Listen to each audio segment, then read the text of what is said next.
Shalom, bertemu kembali kita dalam cinta kasih Tuhan di dalam renungan singkat pada hari ini.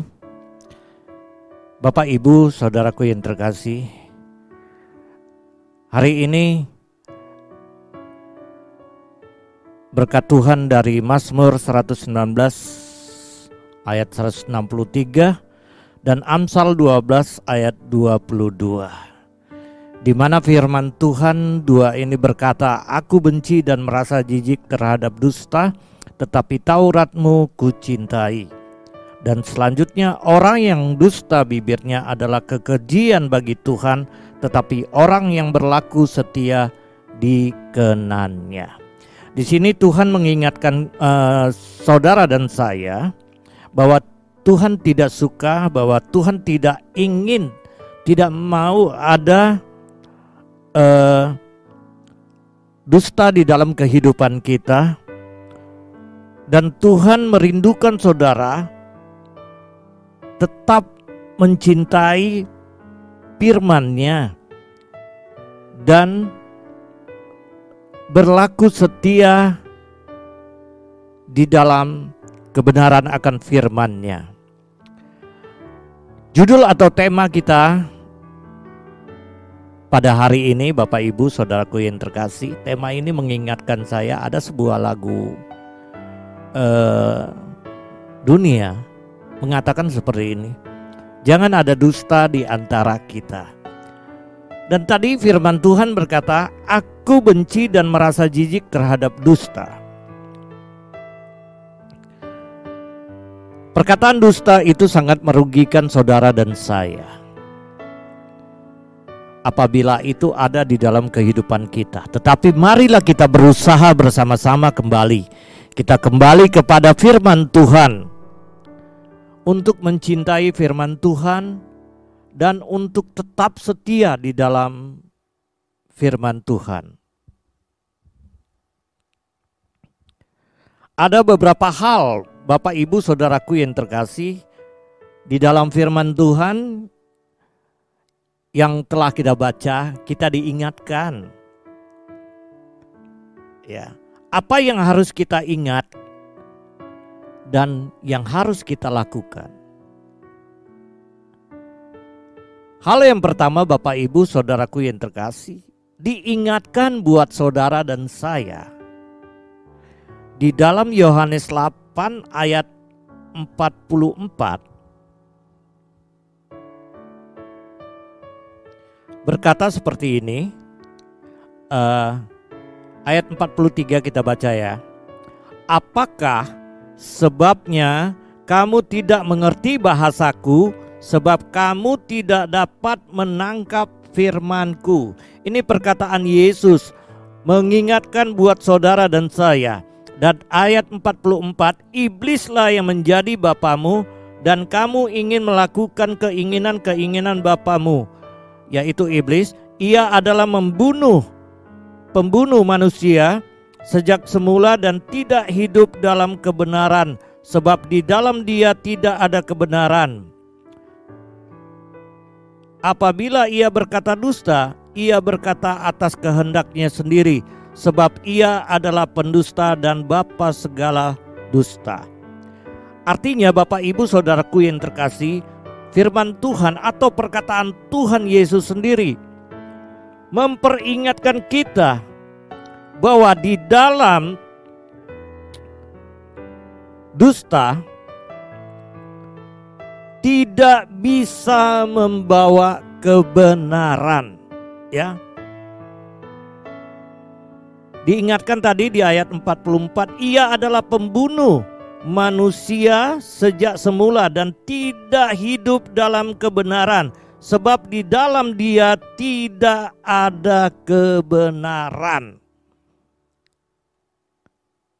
Artinya poin pertama yang bisa kita tangkap, yang bisa kita renungkan dan menjadi hal yang penting untuk kita ingat. Yang pertama, dusta tidak membawa kebenaran. Nah, apa yang harus kita lakukan, Bapak Ibu Saudaraku yang terkasih? Di dalam Efesus 4 ayat 25, karena itu buanglah dusta dan berkatalah benar seorang kepada yang lain, karena kita adalah sesama anggota. Artinya sesama anggota yang telah dimenangkan dan dimerdekakan oleh Kristus. Bahkan ayat 29 dikatakan, janganlah ada perkataan kotor keluar daripada mulutmu, tetapi pakailah perkataan yang baik untuk membangun,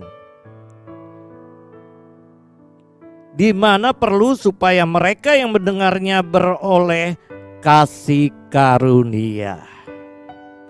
Apa yang harus kita lakukan? Buang dusta itu, ya Bapak Ibu. Mari kita ganti dengan perkataan-perkataan yang luar biasa yang berdasarkan oleh firman Tuhan. Perkataan yang membangun rohani orang, perkataan yang membangun iman orang, agar mereka lebih dekat lagi dan lebih mengenal Yesus di dalam firman-Nya.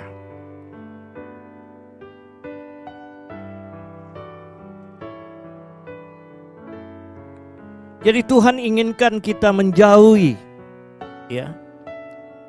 Kita mengganti itu dengan perkataan yang baik untuk membangun, di mana perlu supaya mereka mendengar firman Tuhan beroleh kasih karunia. Nah, Bapak Ibu Saudaraku yang terkasih, ini kerinduan Tuhan, perkataan Tuhan sendiri dalam firman-Nya, bahwa di dalam dusta tidak ada kebenaran. Oleh sebab itu, ya, kedua ayat yang menjadi tema kita pada hari ini, kita diingatkan untuk mencintai firman Tuhan. Ya, kita diingatkan untuk berlaku setia terhadap firman Tuhan. Dan yang kedua, menjadi perenungan kita untuk kita ingat dan apa yang harus kita lakukan. Yang kedua, Bapak Ibu Saudaraku yang terkasih, jadilah saksi untuk menyampaikan kebenaran dan untuk memperkatakan, ya, perkataan yang semua berdasarkan firman Tuhan. Dan Tuhan tidak mau kita menyemburkan atau memperkatakan perkataan yang menjadi sia-sia, baik untuk diri kita, demikian juga untuk orang lain. Kita diingatkan di dalam Amsal 19, mari kita baca.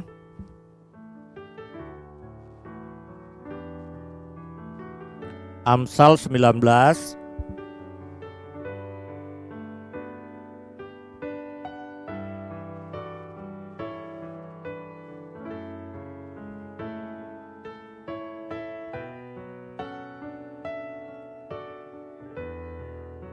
Amsal 19 ayat 9. Saksi dusta tidak akan luput dari hukuman. Orang yang menyembur-nyemburkan kebohongan akan binasa.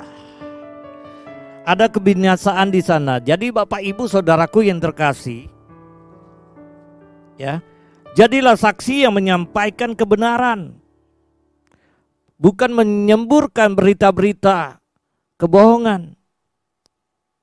Nah, apa yang harus kita lakukan untuk kita terhindar dari kebohongan itu, dari kedustaan itu? Untuk kita memperkatakan perkataan yang berasal dari firman Tuhan. Apa yang harus kita lakukan? Mari stop, berhenti. Kita belajar bersama-sama. Jangan mengucapkan atau mengatakan, ya, perkataan yang menjadi sia-sia. Bisa kita baca di dalam Keluaran 20 ayat 16 dan diingatkan juga di dalam Keluaran 23 ayat 1 dan 2. yang memberikan pengertian, jangan menyebarkan kebohongan atau menggosipkan, ya. Nah, ini ibu bapakku yang terkasih dalam nama Tuhan Yesus Kristus yang ada di rumah, kita diingatkan oleh firman Tuhan pada kesempatan ini untuk kita saling memberitakan berita kebenaran ini agar kita tidak larut di dalam pemikiran-pemikiran yang menjadi sia-sia sehingga timbul kedustaan di antara kita. Nah, itu hal yang kedua. Hal yang ketiga, yang terakhir Bapak Ibu, ya, di dalam Amsal 12 ayat 17,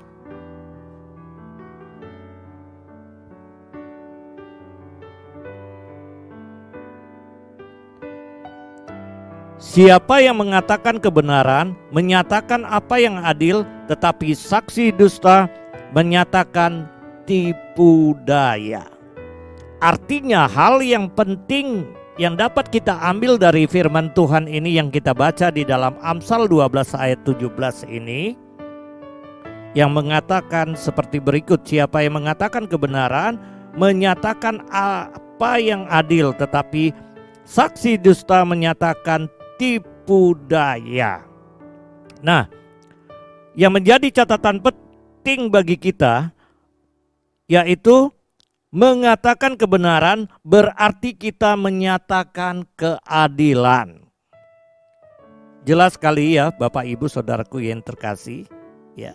Siapa yang mengatakan kebenaran menyatakan apa yang adil.